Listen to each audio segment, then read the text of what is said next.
Hi again, students, talking about how to research for your research paper.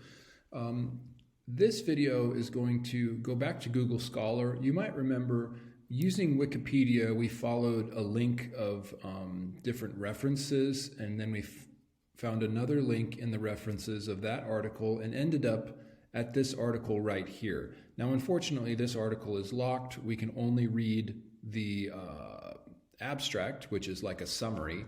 So then what we did is we copied and pasted the name of the article into Google Scholar to see if we could find it.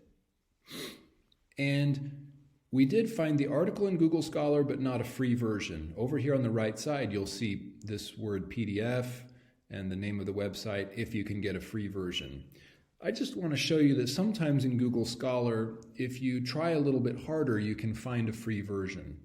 We already talked about clicking on Cited By, which gives the more recent articles that cited this older article. This article was published in 1996.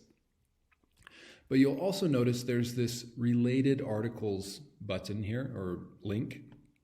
So these are articles that are on a similar topic. I'm going to click on that. And we've got, quite a few interesting results here.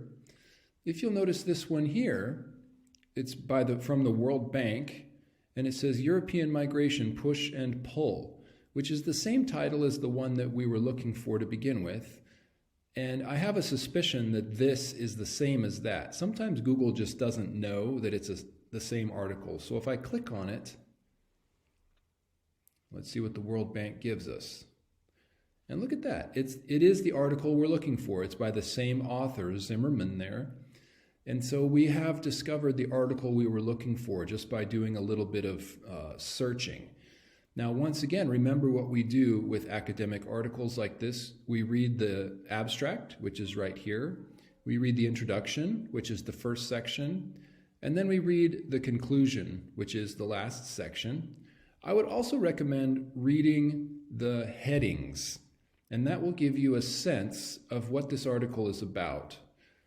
And then, if you really, really want to read this article in detail, then you take notes. And so we have successfully found the article we were looking for, and here's the conclusion that you want to read on Google Scholar. When you are taking notes or doing any kind of research, you always want to make sure that you write down the name of the author and the title of the article, and then the source, whatever journal it's from, and the date. So here we have the title of the article, we have the author, someone has handwritten the date up here. And then down here, you'll see it says Proceedings of the World Bank Annual Conference. So look at that. So that's the source right there. And we have page numbers from it too.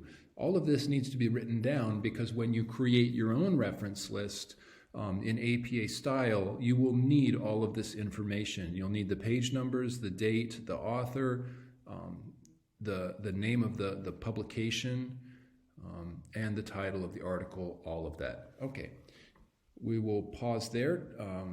Just to review, from Google Scholar, we clicked on Related Articles, and we discovered articles on the same topic, and one of them happened to be the same article, but just with a PDF version, which is wonderful for us. But you're also welcome to scroll through the results list and see if there are any other articles that are on your topic that you would like to learn more about.